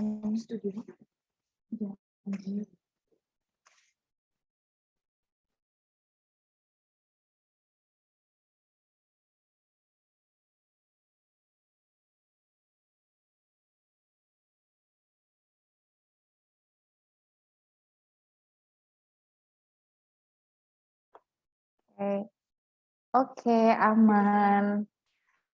Oke, kalau gitu sekali lagi aku mau ngucapin terima kasih nih Yohanes karena kamu udah bawain materi investasi. Semoga apa yang kamu bawain dan bisa berguna dan bisa menggugah hati teman-teman Clementers untuk coba lagi mungkin yang pernah gagal investasi atau mungkin coba baru nih buat teman-teman yang belum pernah investasi. Oleh karena itu aku Lourdes, aku moderator, pamit undur diri. Waktu dan tempat aku kembalikan kepada MC.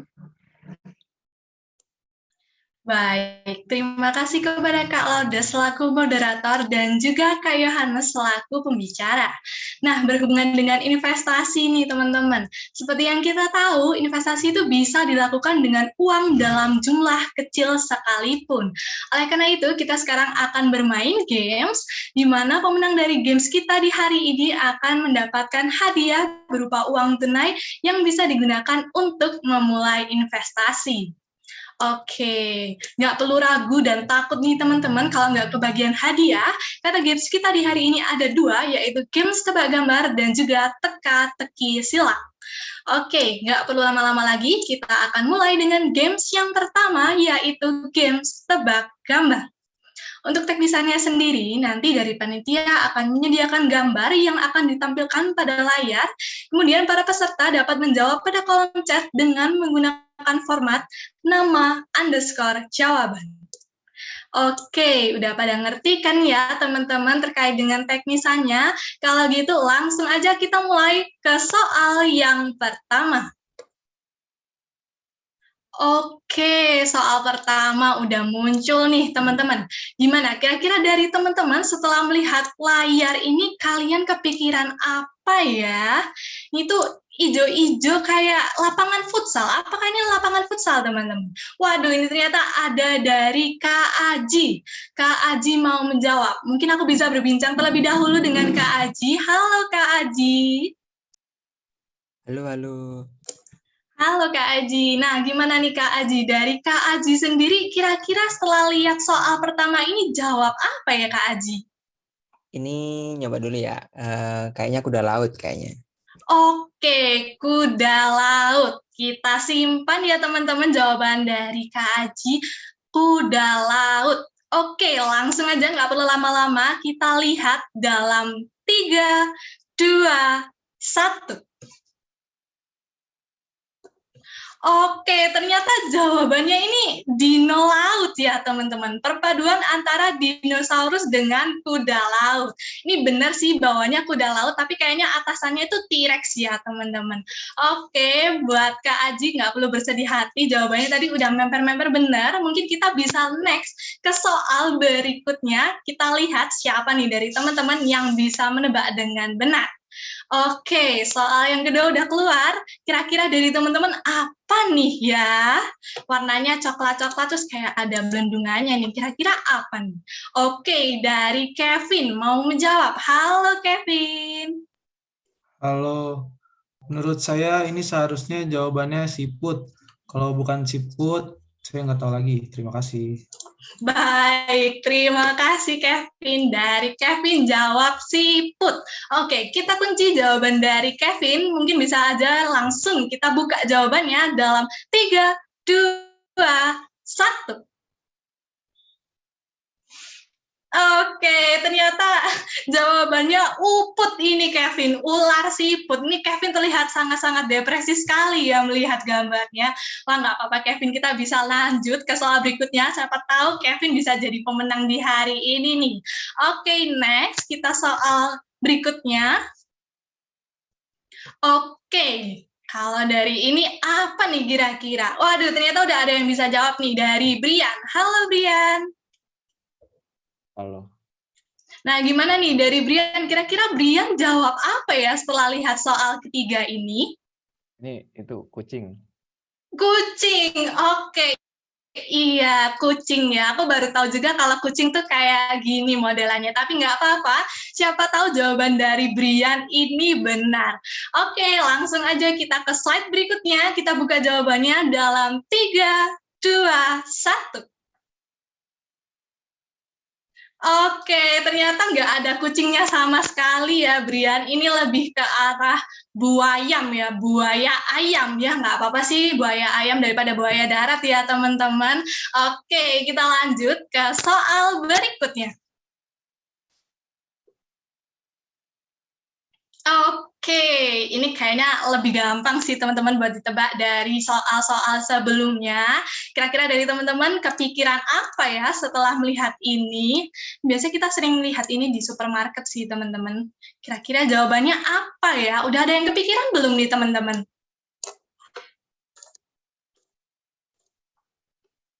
Oke, mungkin dari Kevin terlebih dahulu ya, karena Kevin jawab pertama. Halo Kevin.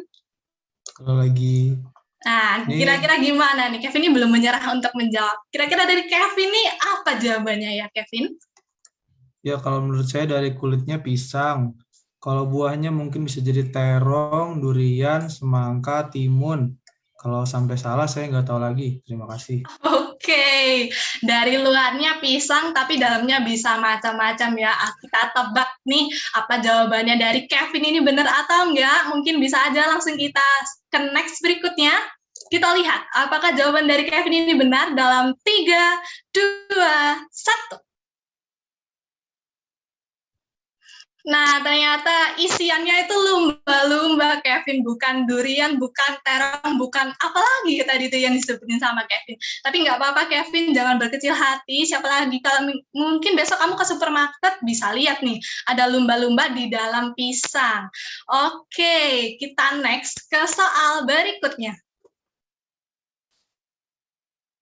Oke, kita akan memasuki tebak gambar part yang kedua. Semoga ini lebih gampang ya teman-teman, supaya teman-teman bisa menang. Oke, di sini kita udah disediakan soal dari panitia. Kira-kira jawabannya apa ya teman-teman? Nah, dari Brian udah mau jawab nih. Halo Brian. Halo. Nah, gimana nih? Kira-kira dari Brian, kamu jawab apa ya kalau lihat soal ini? Ini kan ada huruf A, terus ada pesawat jet, tapi J-nya diganti S, jadi aset.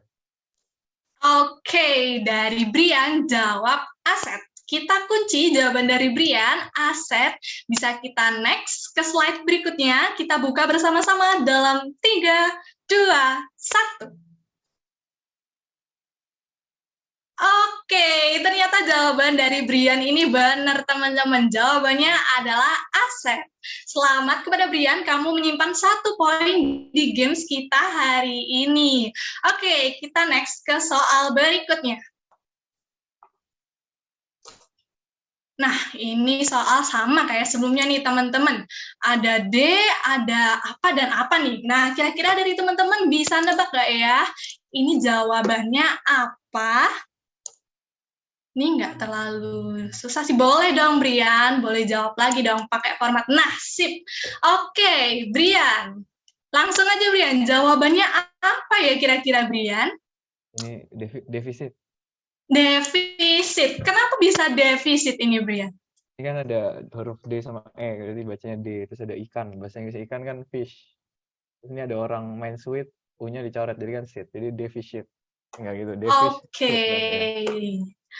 Oke, siap. Jawaban dari Brian, defisit. Kita kunci jawabannya, kita bisa buka jawabannya dalam 3, 2, dan 1. Oke, ternyata jawaban dari Brian benar lagi nih teman-teman. Jawabannya adalah defisit. Wah, selamat nih buat Brian. Kamu sudah menabung 2 poin di games kita hari ini. Oke, kita lihat ke next. Nah, soal terakhir tadi menutup games tebak kita hari ini, namun jangan berkecil hati untuk teman-teman yang merasa belum berpartisipasi banyak, karena kita akan lanjut ke games yang kedua. Namun sebelumnya, aku mau mengingatkan kakak-kakak dan teman-teman terlebih dahulu, jangan lupa untuk mengisi link Google Form presensi yang akan diberikan oleh panitia pada kolom chat. Oke, kita lanjut ke games yang kedua. Games yang kedua adalah teka-teki silang. Nah, pada games kali ini kita masih menggunakan teknisan yang sama, yaitu bagi teman-teman yang ingin menjawab, dapat mengetikkan pada kolom chat dengan menggunakan format nama _ jawaban. Kalau gitu langsung aja kita masuk ke soal yang pertama.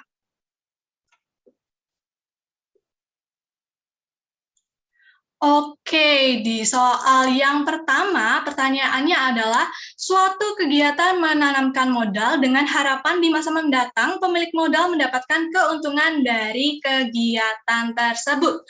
Disebut apakah, teman-teman? Oke, dari teman-teman yang udah punya jawabannya, bisa langsung di-spill di kolom chat. Oke, dari Kevin. Halo, Kevin. Oh, Gimana nih dari Kevin? Kira-kira jawabannya apa nih Kevin? menurut materi yang sudah saya dengarkan, jawabannya adalah investasi. Oke, jawabannya investasi dari Kevin. Kayaknya Kevin ini benar-benar menyimak materi kita di hari ini ya.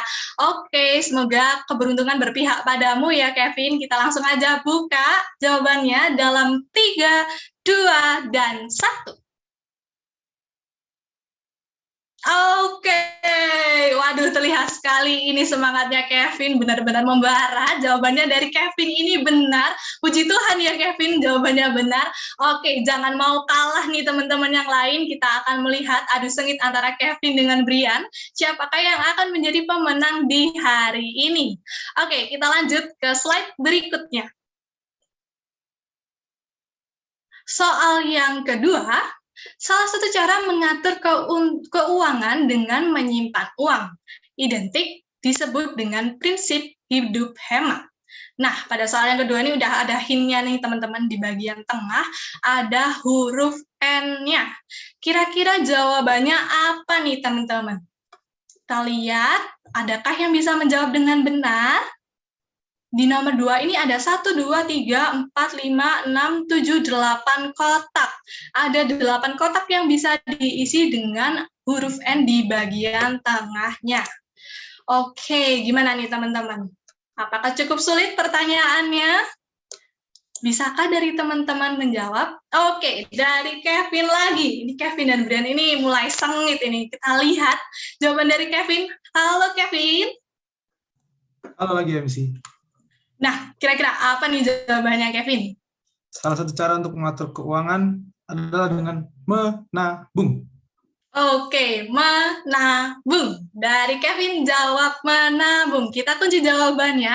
Kita lihat bersama-sama apakah jawaban dari Kevin ini benar. Dalam 3, 2, 1.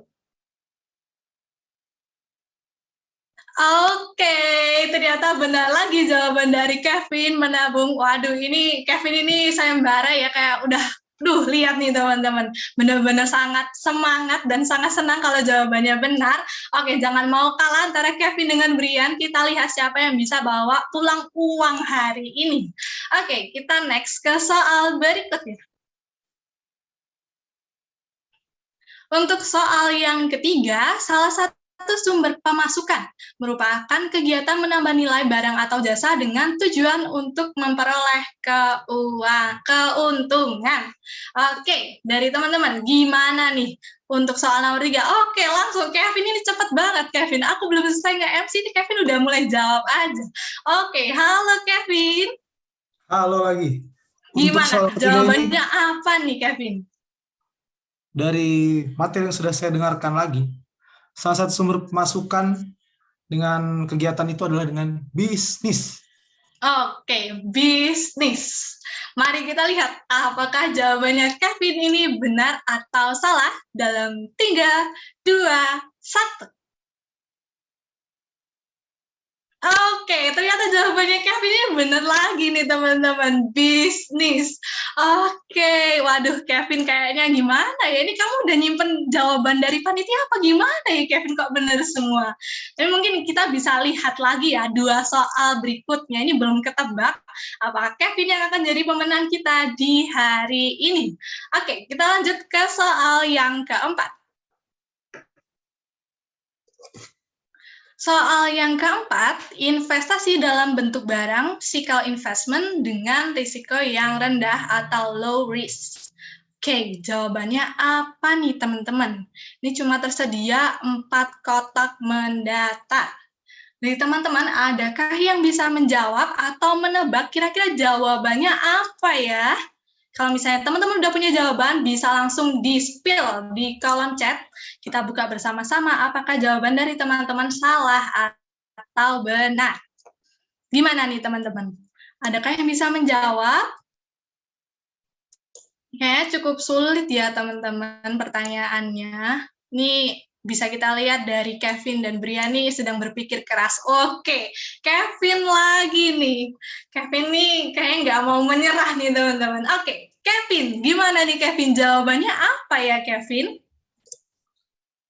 Jadi untuk soal nomor 4 ini, sebenarnya saya belum tahu ya jawabannya apa. Tapi kalau menurut saya investasi dengan low risk itu adalah dengan nggak tahu, mungkin Brian tahu. Terima kasih. Aduh, gimana ini saudara Kevin? Udah raise hand, udah jawab, tapi nggak tahu jawabannya. Oke, dari Brian, kita lihat Brian. Apa jawabannya ya Brian? Dari aku kayaknya jawabannya ini, emas bukan?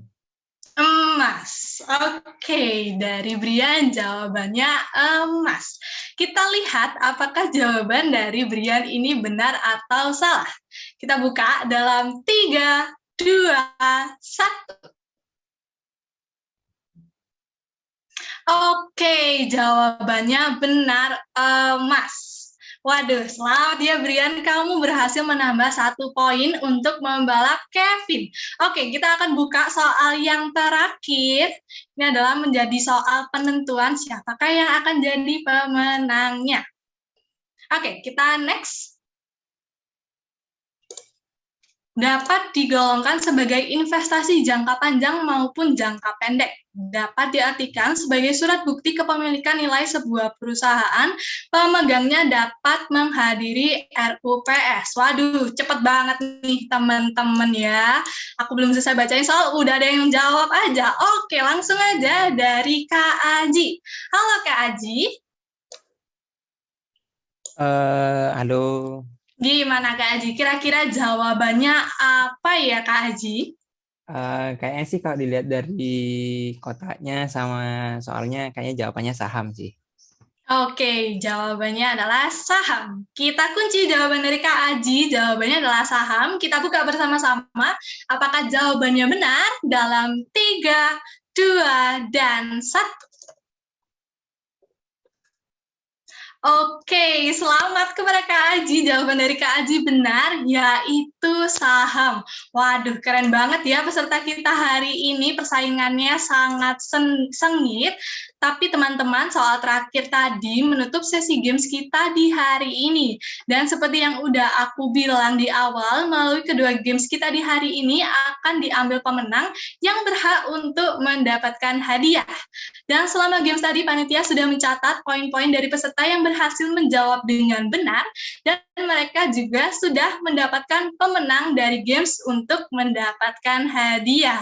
Oke ya, teman-teman ini udah nggak sabar ya, muka-mukanya ini udah muka-muka pengen tahu siapa aja yang jadi pemenangnya.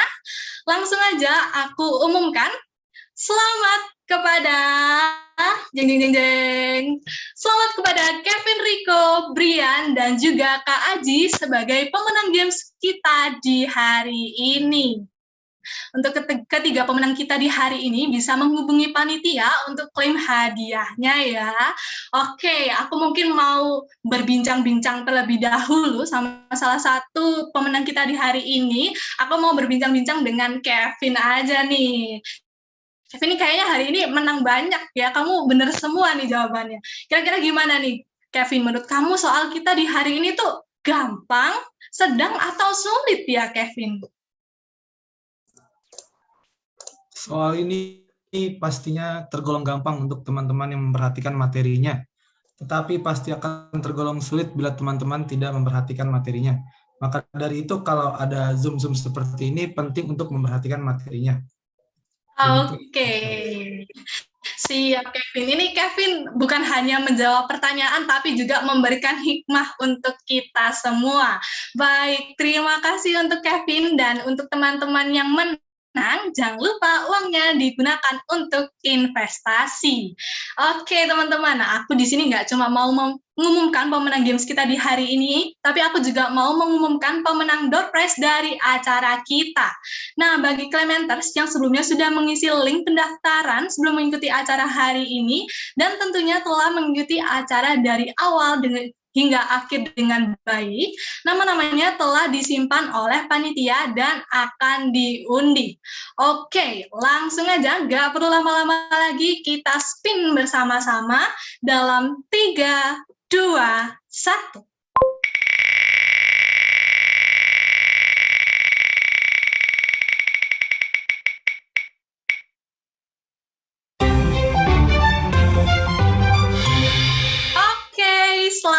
kepada Angela Queenie, kamu berhak untuk mendapatkan door prize kita di hari ini. Oke, mungkin bisa kita undi satu kali lagi untuk menemani Angela Queenie. Siapakah yang akan menjadi pemenang door prize kita di hari ini? Langsung aja kita spin dalam 3, 2, 1.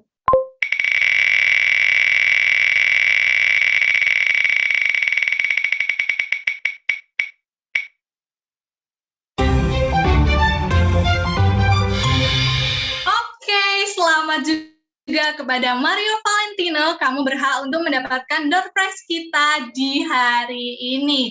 Waduh, keren banget nih teman-teman ya. Tapi aku juga mau mengingatkan untuk Angela Queenie dan juga Mario Valentino, jangan lupa digunakan untuk investasi. Baik, dengan berakhirnya sesi games dan door prize di hari ini, berakhir pula acara kita di Let's Meet KMK FTPUB 2022. Nah, sebelum menutup acara hari ini, aku mau mengucapkan terima kasih banyak bagi pembicara serta moderator yang sudah berbagi waktu dan pengalamannya untuk kita semua.